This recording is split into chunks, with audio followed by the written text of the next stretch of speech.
10:07 de la mañana, empezamos a esta hora nuestra primera entrevista. Nos acompaña Javier Olivera. Queremos conversar contigo acerca de esta gran reforma que se habla. Se ha anunciado, por ejemplo, dar una nueva mirada, ¿no es cierto?, al sistema privado de pensiones en el Perú, cómo es que funciona y cuál sería esa gran meta para mirar a otros ejemplos, de pronto Chile, y generar que la población esté contenta con su fondo personal de ahorro de pensiones. Sí, bueno, ahora justo la coyuntura, ¿no? Nos habla de que hay muchos problemas en el sistema de pensiones de Perú, no solamente el sistema privado, sino el sistema nacional. Que ha colapsado, señala, exacto, ¿no? Es un sistema de reparto que todavía existe, hay muchas personas que todavía se afilian ahí, que tienen pensiones ahí, y también está el sistema privado de pensiones, que es el que se basa sobre AFPs. Entonces muchas veces hablamos del sistema privado, pero también está el sistema nacional, y es un sistema muy importante. Entonces ahora se está hablando de hacer una reforma global, integral, que abarque los dos sistemas, ¿no? El público de reparto y el privado, que es el de AFP. En Chile, por ejemplo, existe solamente o principalmente el sistema privado que se basa en AFP, y la semana pasada, como bien dijo usted, ha habido una gran cantidad de personas que han salido a la calle, han tomado la calle, porque de alguna manera están hartas, ¿no?, de las AFPs del sistema privado de pensiones que existe en Chile. Y que además una de las quejas principales, fíjate, sería, Javier, que se recibe las utilidades o las pensiones incluso inferiores al sueldo mínimo. Sí, exacto. Hay mucha gente que va a tener pensiones que van a ser la mitad del sueldo mínimo. La gran mayoría no va a obtener una pensión que sea igual al sueldo mínimo. Entonces la gente salió a manifestarse. Porque el gobierno, si bien chileno ha hecho un par de comisiones grandes de reforma en el 2008 y ahora en el 2015... aún no se sienten, ¿no?, los efectos de estos grupos de trabajo, ¿no? Sobre todo en el último grupo de trabajo, la presidenta Bachelet aún no ha decidido hacer la reforma, ¿no? Hay un grupo que ha dado 3 opciones de política, pero aún no hay una opción ejecutiva, ¿no?, sobre qué política tomar. Y la gente, bueno, la gente se expresa, ¿no? La gente se siente abusada. Y esta marcha ha sido multitudinaria. Exacto, incluso, en ¿no? 40 ciudades de Chile. Exacto, no ha sido poca cosa. No, así que no. estamos mirando un ejemplo, digamos, un modelo, para bien o para mal. ¿Cuál sería el gran cambio? ¿Qué necesitaríamos en el Perú? Bueno, en Perú el problema es que yo creo que no deben existir dos sistemas compitiendo. Tenemos la gente que va al sistema nacional y otra gente que va al sistema privado. Y un sistema de reparto... ¿Por qué decimos que la ONP ha colapsado? Sí. Bueno, lo que pasa es que no hay suficiente cantidad de aportantes para pagar las pensiones que prometen. Como es un sistema de reparto, yo pago las pensiones de los pensionistas con las contribuciones de los trabajadores. Pero no hay suficientes trabajadores para hacer eso, o no tienen un ingreso muy alto para hacer eso. Entonces el Estado tiene que poner plata. Ese sistema no puede continuar así. La idea sería juntar ambos sistemas. No es lo que yo de alguna manera siempre he propuesto, ¿no? Juntar el sistema privado y el público en uno solo. ¿Y cómo sería la distribución en estos casos? Hablemos, por ejemplo, de las pensiones de los jubilados, que es un descontento bastante notorio, ¿no? Sí, lamentablemente el sistema privado no ofrece una pensión mínima. Tú te jubilas con las contribuciones que realizas durante toda tu vida laboral. Si ganaste poco o estuviste desempleado mucho tiempo, tu pensión va a ser bajísima. Al menos en el sistema nacional, el sistema público te da una pensión mínima. Entonces la idea sería tener una pensión mínima para todo el mundo, ¿no? Siempre y cuando cumplas algunos requisitos. O por poner, digamos, un poco tener la regularidad, podríamos decir, creo que se llama así en las AFPs, ¿no?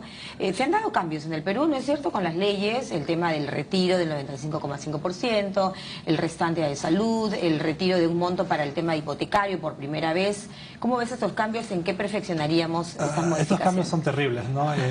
Son un paso para destruir el sistema de pensiones, ¿no? Al margen de que sea sistema privado, público, FP o Estado.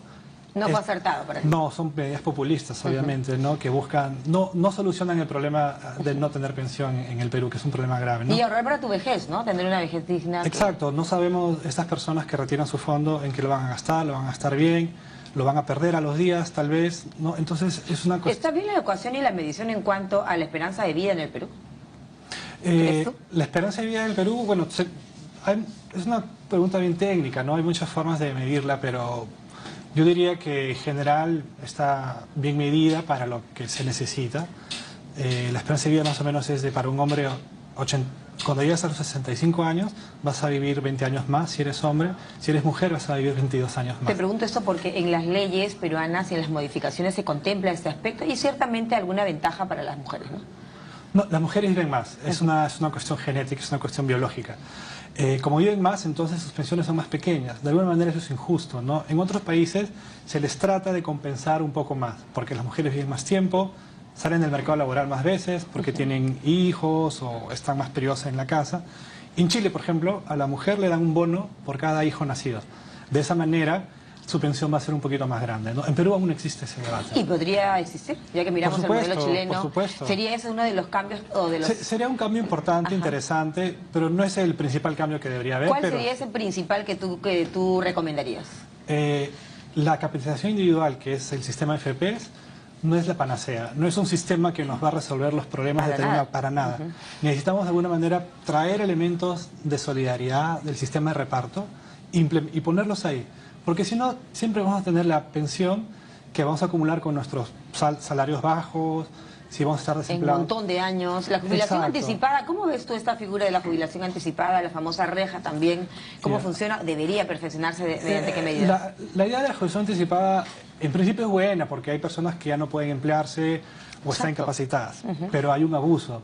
Esa ley se creó de una manera temporal por 1 o 2 años y cada año se ha ido prolongando. Es decir, lo que era temporal se vuelve permanente.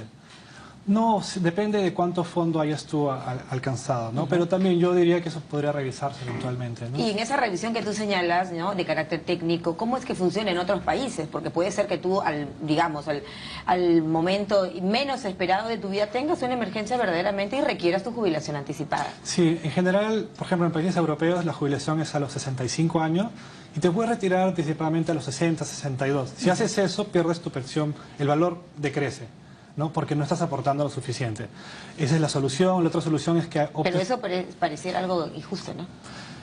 Depende, ¿no? Porque si tienes una situación de invalidez, por ejemplo, entonces tienes una pensión de invalidez que generalmente o enfermedad terminal. También existe. Generalmente tienes un seguro de salud que te va a cubrir ese tipo de cosas, ¿no? Pero es algo que puede darse, puede crearse incluso una tabla de mortalidad especial para esos casos también, ¿no? Que en otros países se utiliza. Se ha utilizado. Sí. Ese es un poco el tema, ¿no? Mirar modelos que verdaderamente logren un poco que la gente no esté tan descontenta con el sistema, ¿no? Se habla que efectivamente el dinero que mueve las AFPs, algunos especialistas han dicho este sistema o modelo de carrusel con el dinero hace que solamente se enriquezcan las propias aseguradoras de fondos de pensiones, más no el aportante. Las utilidades de las AFPs nunca bajan, siempre están creciendo, creciendo. El fondo del afiliado va creciendo, bajando, dependiendo de la marcha del mercado de capitales. Por eso, lo que sucede en Chile es bien importante, porque en Chile el sistema privado es el mismo que ocurre aquí, se basa en FPs. Y luego de 35 años de existencia, se ve que no da, que las pensiones que van a ofrecer no tienen nada que ver con lo que prometieron, ¿no? Ayer en una reunión interesante con un excomisionado de Chile, él nos comentaba que en el 90 se promocionaba que el sistema iba a ofrecer 100% de pensión, de 100% de tasa de reemplazo, es decir, tu pensión iba a ser igualita a tu salario. Y ahora no. Eso sería algo revolucionario, ¿no? Sí, en el Perú podríamos pensar algún día en tener algo así. No, con un sistema así no se puede. No se puede. ¿Por la BNP? ¿Por la existencia de estos dos en paralelo? No, en realidad es por el mismo diseño, porque el sistema de FPs, lo que tú aportas es para tu cuenta y eso va a ser igual a tu pensión. No hay ningún sistema de solidaridad. Las personas de bajos ingresos van a tener siempre pensiones chiquitas. Además que no todo el mundo tiene una AFP.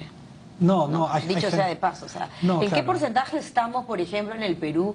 Porque esto va de la mano de un concepto de pensar en tu futuro, de un concepto a largo plazo. No todos lo tenemos, ¿no? Claro, desafortunadamente el Perú tiene un mercado informal muy grande. Hay mucha gente que no está afiliada a ningún sistema, incluso no tiene seguro de salud. Más o menos 40% de la población económicamente activa está afiliada o a la AFP o a la ONP, ¿no? Entonces ahí todavía hay un tema muy importante que trabajar y si es que se hace una reforma importante en Perú, tiene que tocar ese tema necesariamente. Es que este tema va de la mano sin duda del aspecto laboral, ¿no? De la informalidad de las empresas también, sin lugar a dudas. Exacto, empresas y los trabajadores, los independientes también, ¿no? Que no están obligados a cotizar. Pero tú me mencionabas que estás constantemente destacando, ¿no es cierto?, una serie de cambios y de mejoras. ¿Cuál sería esa mejora tan importante que requeriría esta política del sistema privado en Perú? La seguridad social tiene un montón de principios importantes y tal vez para mí el más importante es el principio de solidaridad. Es decir, la gente joven apoya a la gente mayor, los sanos apoyan a los enfermos. Pero así pasa casi en todo el mundo. Pero no el sistema de FPs. En el sistema de FPs yo tengo mi plata y yo construyo mi pensión yo mismo.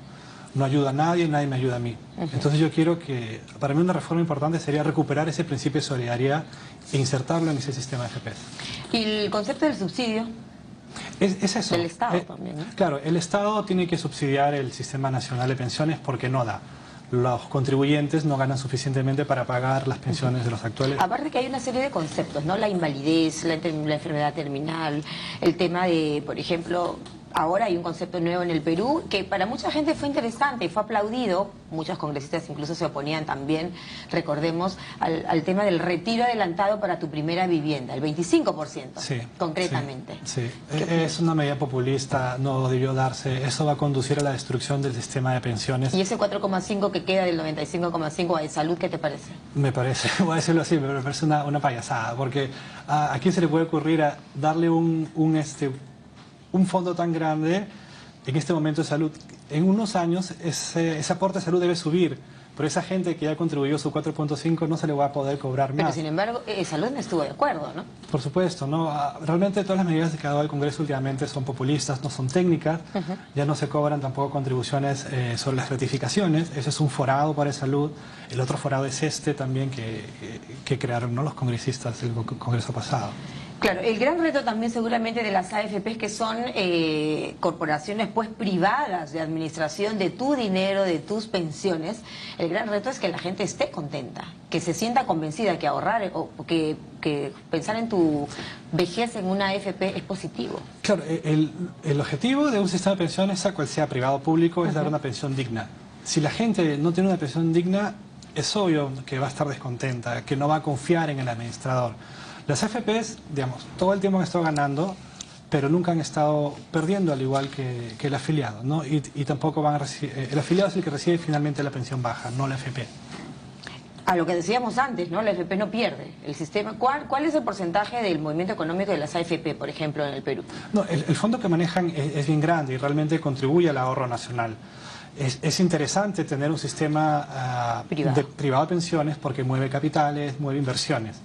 Pero ese no es el objetivo principal del sistema de pensiones. El objetivo principal es tener una pensión digna y eso no se está logrando, desafortunadamente. También te decía hacer incidencia en el aspecto laboral, en la formalidad laboral, sí, en la situación económica de los trabajadores, en la flexibilidad.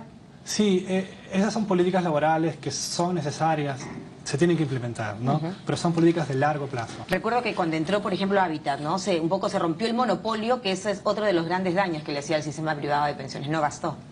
No basta, porque para mí el problema no está en la competencia de las AFPs. Ese no es el problema. Perfecto. Bueno, muchas gracias por estar esta mañana con nosotros. A nuestro invitado Javier Olivera, experto en temas de pensiones.